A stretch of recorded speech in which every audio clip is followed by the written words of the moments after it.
হাতে মাত্র 10 মিনিট সময় থাকলে এই আলু ভেন্ডির রেসিপিটা কিন্তু তৈরি হয়ে যায়, আর এটা খেতে হয় দুর্দান্ত। আমি কিভাবে এই ভেন্ডিটা বানাচ্ছি সেটা দেখতে হলে কিন্তু ভিডিওটা অবশ্যই পুরোটা দেখবেন। ভেন্ডিটা বানানোর জন্য আমি ভেন্ডি নিয়ে নিয়েছিলাম, আর ভেন্ডি কচি কী করে হয় সেটা দেখার জন্য এইভাবে যদি মাথাটা একটু ভেঙে নাও, দেখবে খুব সহজে ভেঙে যাচ্ছে, আর তাহলেই বুঝতে পারবে ভেন্ডিটা কিন্তু একদম নরম। দেখো আমি তোমাদের দেখিয়ে দিচ্ছি। আর ভেন্ডিটাকে কিন্তু আগেই আমি খুব ভালোভাবে ধুয়ে নিয়েছিলাম। ভেন্ডি রান্নার সময় ভেন্ডি অবশ্যই আগে ধুয়ে নিও, আর শুকনো কাপড় দিয়ে এইভাবে ভেন্ডিগুলোকে কিন্তু মুছে নিও। এইভাবে যদি মুছে নাও তাহলে কিন্তু ভেন্ডি রান্না করার সময় একটুও জল হবে না, আর ভেন্ডি থেকে যে একটা হরহরে ভাব থাকে বা পিচ্ছিল ব্যাপার থাকে সেটা কিন্তু একদমই হবে না। ঠিক এই পদ্ধতিতে যদি ভেন্ডি রান্না করো, ভেন্ডি খেতে কিন্তু খুবই ভালো হয়। আর যদি মোছার সময় না থাকে তাহলে কিন্তু ফ্যানের নিচেও তোমরা রেখে দিতে পারো। এগুলোকে ভালো করে ধুয়ে মুছে আমি পরিষ্কার করে নিয়েছিলাম, আর তারপরেই কিন্তু এগুলোকে আমি কেটে নিচ্ছি। যে ভেন্ডিটা একটু বড় সাইজ ছিল সেটাকে আমি 3টে টুকরো করলাম, আর যেটা মাঝারি সাইজের ছিল সেটাকে আমি 2টো টুকরো করলাম। আর এইভাবে সব ভেন্ডিগুলোকে আমি কেটে নেবো। আর তার সাথে আমার কিন্তু একটা আলুও লাগবে, আর আলুটাকেও আমি একটু লম্বা করে কেটে নেবো। এই রেসিপিটা খেতে কিন্তু বেশ ভালো হয়, রুটি পরোটার সঙ্গে ভালো লাগে, আবার ভাতের সঙ্গেও কিন্তু খেতে পারো। দেখো ভেন্ডি আমার কাটা হয়ে গেছে, আর অন্যদিকে আমি আলুটাও কেটে নিয়েছিলাম। এই যে এরকম লম্বা করে আলুটা কেটে নিয়েছিলাম। আর লাগবে একটা পেঁয়াজ, পেঁয়াজটাকেও আমি কেটে নিয়েছি। এই দেখো এরকমভাবে কেটে নিয়েছি। একটা বড় সাইজের পেঁয়াজ কিন্তু আমি এখানে দিয়েছিলাম। আর একটা মশলা তৈরি করে নেবো, তার জন্য একটা মিক্সিং জার নিয়ে নিয়েছি, আর এতে দিয়ে দিলাম একটু বাদাম। আমি এখানে 1 চামচের মতন বাদাম ব্যবহার করলাম, আর বাদামের সাথে সাথে এখানে কিছু শুকনো উপকরণও আমি দিয়ে দেবো।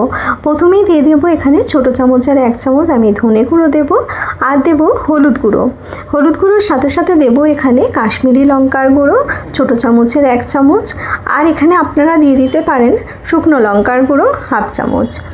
আর লাগবে এতে আমার সবজি মশলা। এই সবজি মশলাটা আমার বাড়িতেই তৈরি। এতে থাকে জিরে, ধনে, মৌরি আর তেজপাতা আর শুকনো লঙ্কা। এটা আমি গুঁড়ো করে রেখে দিই, সেটাই আমি এখানে ব্যবহার করলাম। আপনাদের কাছে সবজি মশলা না থাকলে ছোটো চামচের 1 চামচ জিরে গুঁড়ো এতে ব্যবহার করবেন।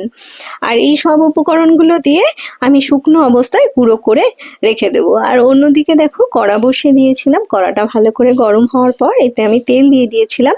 সরষের তেল আমি ব্যবহার করেছি, আর সরষের তেলের মধ্যে আলুটা প্রথমে দিয়ে দিলাম। আলুটাকে একটু লাল করে ভেজে নিতে হবে। আলুটা একটু ভাজা হয়ে গেলে আলুটা আমি তুলে নেব। দেখো আলুটা আমার লাল হয়ে গেছে, এটাকে আমি তুলে নেব। আর এই যে তেলটা রয়েছে এই তেলটার মধ্যেই কিন্তু আমার রান্নাটা হয়ে যাবে, আর আলাদা করে তেল দেওয়ার দরকার পড়বে না। আলু তুলে নেওয়ার পর যে তেলটা ভেজেছিল তার মধ্যে আমি প্রথমেই দিয়ে দিলাম পেঁয়াজটা। পেঁয়াজটা দেওয়ার পর আমি এটাকে একটু নাড়াচাড়া করব, আর গ্যাসের ফ্লেমটা কিন্তু আপনারা বাড়িয়েই রাখবেন। পেঁয়াজটা একটু লাল করে ভেজে নিতে হবে, তবে একদম লাল করব না, হালকা একটু লাল হলেই এর মধ্যে আমি দিয়ে দেবো ভেন্ডিগুলো। দেখো পেঁয়াজটা আমার হালকা লাল হয়ে গেছে, আর এই পর্যায়ে আমি এতে ভেন্ডিগুলো অ্যাড করে দেবো। আর ভেন্ডি ভাজতে ভাজতে পেঁয়াজটা আরো কিছুটা লাল হয়ে যাবে। ভেন্ডিটা অ্যাড করার সময়ও কিন্তু গ্যাসের ফ্লেমটা একটু বাড়িয়ে রাখবে, লোতে একদমই করবে না, তাহলে ভেন্ডি ভালো করে তৈরি হবে না। তাই গ্যাসের ফ্লেমটা একটু বাড়িয়ে রাখবে। আর দিয়ে এটাকে একটু ভালো করে নাড়াচাড়া করছি। 2-4 মিনিট একটু ভালো করে নাড়াচাড়া করার পর এটাকে আমি একটু ঢাকা দিয়ে দেবো। ঢাকা দিয়ে এটাকে একটু রান্না করে নেবো, তাতে আমার ভেন্ডিগুলো কিন্তু একটু নরম হয়ে যাবে। দেখো আমি ঢাকা খুলে নিলাম, আর ভেন্ডি কিন্তু অল্প হলেও নরম হয়ে গেছে, আর সুন্দর করে একটু ভাজা হয়েছে। তোমরা দেখতেই পাচ্ছ ভেন্ডি থেকে কিন্তু একটু পিচ্ছিল ভাব কিছু বেরোয়নি, আর ভেন্ডিটা একদম শুকনো আছে। আর এর মধ্যে আমি দিয়ে দিলাম আলুটা, আর আলুটা দেওয়ার পর একটু ভালো করে মিশিয়ে নেবো। আর এটা ভালো করে একটু মিশিয়ে নেওয়ার পর এতে আমি যে মশলাটা গুঁড়ো করেছিলাম শুকনো করে, সেটা আমি এর মধ্যে দিয়ে দেবো। এইভাবে তোমরা ভেন্ডি একবার বানিয়ে খেয়ে দেখো, এটা খেতে কিন্তু বেশ ভালো হয়।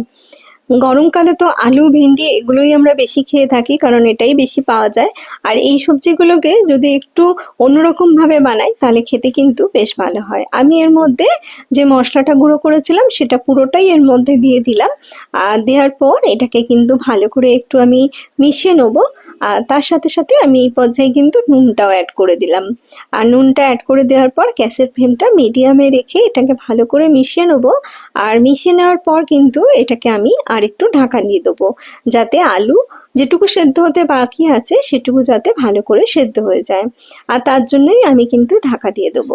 বন্ধুরা, যারা আমার চ্যানেলটা নতুন ভিজিট করছো তাদের কাছে অনুরোধ করব তারা আমার চ্যানেলটা সাবস্ক্রাইব করে নিও। আর যারা পুরনো বন্ধু সবসময় আমার পাশে থেকে আমাকে সাপোর্ট করছো তাদের জন্য রইল অনেক অনেক ভালোবাসা। আমি এর মধ্যে টমেটোটা দিয়ে দিলাম। আমি এখানে অর্ধেক টমেটো ব্যবহার করেছি, একটা টমেটো দিইনি, আমি অর্ধেকটা টমেটো এখানে দিয়েছি। আর টমেটোটা দেওয়ার পর একটু নেড়ে নিচ্ছি। আর নেড়ে নিয়ে এটাকে ঢাকা দিয়ে দেবো। ভেন্ডি আমার অনেকটাই সেদ্ধ হয়ে গেছে, আলুটা অল্প একটু সেদ্ধ হতে বাকি আছে, তার জন্যই ঢাকা দিয়ে দিলাম। আর এইভাবে ঢাকা চাপা দিয়ে রান্না করতে করতে দেখবে ভেন্ডিটা কিন্তু সুন্দর করে তৈরি হয়ে যাবে। আমি ঢাকা খুলে নিয়ে আর একটু নাড়াচাড়া করে নিচ্ছি। আর দেখে নেবো যে আর সেদ্ধ হতে আমার কতটা বাকি আছে। অনেকটাই সেদ্ধ হয়ে গেছে, খুব অল্প করে একটু বাকি আছে, সেটা যাতে ভালো করে সেদ্ধ হয়ে যায় তার জন্য এটাকে আমি আরও একবার ঢাকা দিয়ে দেবো। এইভাবে ভেন্ডিটা রান্না হয়ে যাবে আর খেতে হবে কিন্তু দুর্দান্ত। দেখো আমি ঢাকা খুলে নিয়েছি আর আমার ভেন্ডি কিন্তু একদম রেডি হয়ে গেছে। দেখো দেখতেও বেশ ভালো হয়েছে আর খেতেও বেশ ভালো হয়। আমি এবার এটাকে নাবিয়ে নেবো, তার আগে আমি আরও 1 মিনিট একটু নেড়ে নিচ্ছি। আর নাড়ার পরে এটাকে আমি নাবিয়ে নেবো। আমি গ্যাসের ফ্লেমটা বন্ধ করে দেবো। আর গ্যাসের ফ্লেমটা বন্ধ করে দেওয়ার পর এটাকে স্ট্যান্ডিং টাইমে রেখে দেবো ঢাকা দিয়ে 5 মিনিটের মতন। আর তারপরে নাবিয়ে এটাকে আমি সার্ভ করে নেবো। এটা দেখতে যতটা ভালো হয়েছে খেতেও কিন্তু বেশ ভালো হয়। আমি এটাকে নাবিয়ে নিয়ে সার্ভ করে দিয়েছি। আর এটা আমরা ভাতের সঙ্গে খেয়েছিলাম, তো ভাতের সঙ্গে খেতে তো বেশ ভালোই লাগছিল, আবার রুটি পরোটার সঙ্গেও খেতে কিন্তু বেশ ভালো লাগবে। ওপর থেকে একটু ধনেপাতা কুচি দিয়ে দিলাম, আর দিয়ে আমি এটাকে সার্ভ করে দিয়েছিলাম। আশা করি আমার এই ভেন্ডির রেসিপি আপনাদের ভালো লেগেছে। যদি ভালো লেগে থাকে তাহলে একটা লাইক করে দেবেন আর কমেন্ট করে জানাতে একদমই ভুলবেন না। আমি আবারও চলে আসবো নতুন কোনো রেসিপি নিয়ে আপনাদের সামনে। আপনারা ভালো থাকবেন, সুস্থ থাকবেন।